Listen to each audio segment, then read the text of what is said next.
I was directly serving the devil. They invited a witch to do a ritual and curse the water and use it as a vessel for spirits to enter through witchcraft. Sure, zodiacs are cool, but are witches taking over the world? Chakras, zodiac, tarot, auras, manifestation, psychic abilities, crystals. What do these words have in common? You might have no idea what some of them are, but all of these are terms associated with a rising New Age astrology belief system, a trending kind of witchcraft. There are a lot of questions that Christians have surrounding this new wave of witches, like what's it about? Why is it so popular? What are the dangers? We're going to answer all these questions and more. Stick around until the end to get them.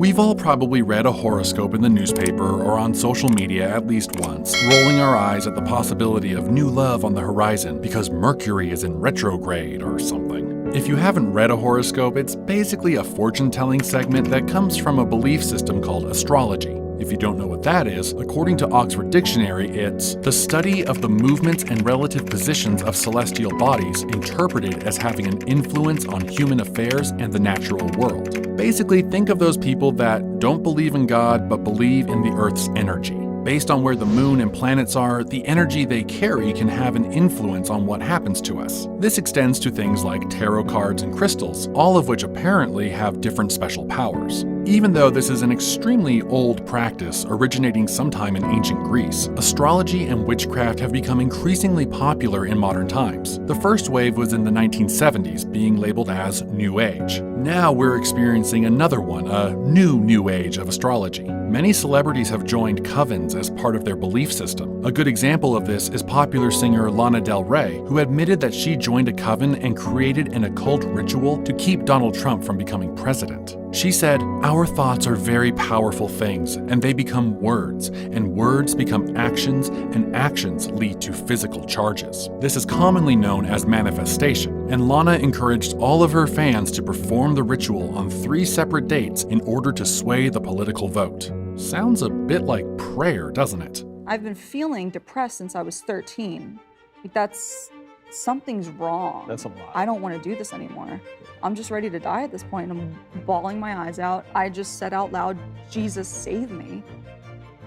And so what's it all about? Extra New Age astrology's main interest is in the different ways that the sun, moon, and stars give the world power, primarily through crystals, herbs, and other naturally occurring materials. According to this belief system, the moon's energy projects power into crystals, with different types having different abilities. For example, amethyst. If you were born in February, you might know about this one. It's a stone of contentment, with powers of intuition and inner peace. People will generally sleep with it under their pillows to lessen insomnia, reduce stress and headaches, and promote hormone balancing. I know, it sounds completely ridiculous, but there's a huge amount of people that firmly believe in these practices. The power in these crystals, according to the belief, also extends to things like herbs and flowers. For example, you might have heard of people burning sage. While this does have positive health benefits, such as cleansing the area of bacteria and dust, New Age astrologists believe it has spiritual cleansing powers as well, getting rid of any bad vibes that might be surrounding them.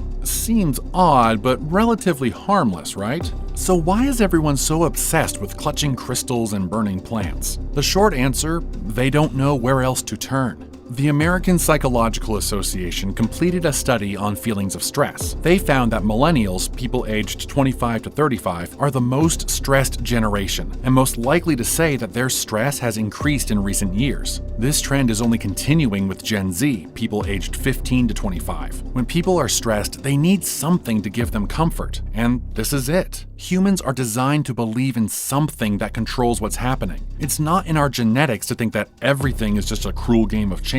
We have to believe that there's an ultimate reason for our pain, and they believe God is simply no longer the answer. The next thing you're probably wondering is it dangerous? Surely a bunch of kids playing with rocks can't be too much of a big deal. You'd be right if it was just playing with rocks, but it goes much deeper than that. Another aspect of this type of belief system is psychic abilities. It's advertised as a way to arrive at personal transformation, but the main idea of it is that people act as channels to the world of the dead, using themselves as the middleman between Earth and the afterlife. We're talking Ouija boards, tarot cards, and palm readings. Many times people view this as a way of helping people, giving them an opportunity to communicate with loved ones that have passed on. But how can we know that they're really loved ones that have crossed over? The main problem with this is the dangerous risk that people take when they open this door, the possibility for Satan or any evil spirit to involve themselves in our lives masquerading as a beloved family member.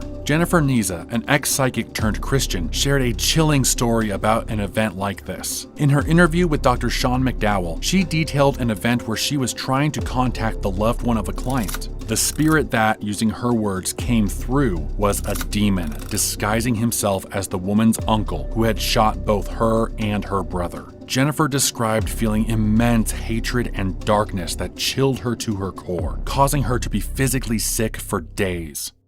Walking around in my home and being afraid to be alone, locking all the doors, but nobody was there, not knowing why. And when I would see dark figures and shadow figures, that was scary. Her entire interview is a truly eye-opening and chilling video to watch.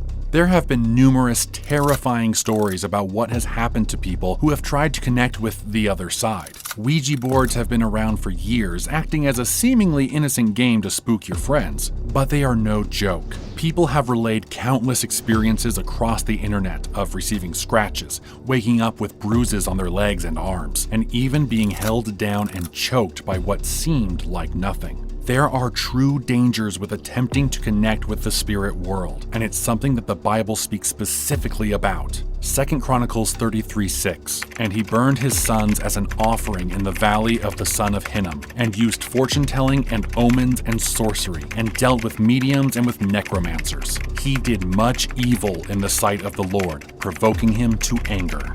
You're probably thinking that everything we're saying can't possibly be true, it's just a toy. However, what many people don't know is that the use of Ouija boards used to be closely connected with Christianity.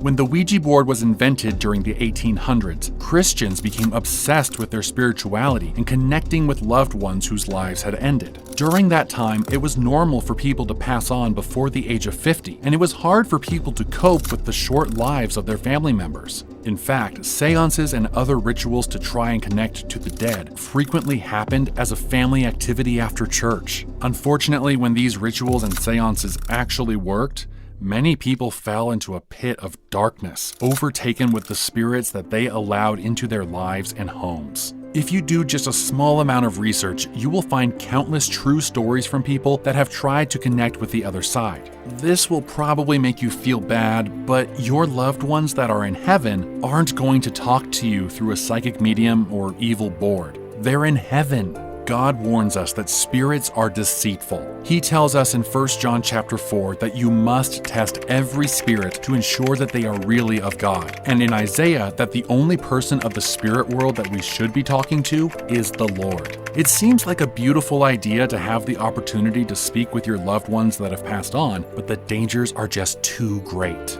So what's the conclusion about this New Age astrology? Is it safe for your kids, friends, or relatives to take interest in? We aren't saying that energies of the earth don't exist, or even that it's sinful to jokingly read your horoscope from time to time. God has the power to do anything, even instill healing powers into crystals or herbs. But the point of this belief system was founded outside of God, and includes so many practices that God has clearly labeled as dangerous. Everyone needs something to believe in. No one can go through their entire lives without trusting that there isn't an ultimate reason for the things that happen. Other than that, people love to follow trends. It's always exciting when there's something new on the block to devote your time and attention to, and this is one of those things. Our only hope is that the Lord will tear through the trends, showing people that Christ is the best and only way to find comfort and salvation. So next time you read your horoscope in a magazine or someone tells you, "You're such a Scorpio," remind them not to mess with Ouija boards.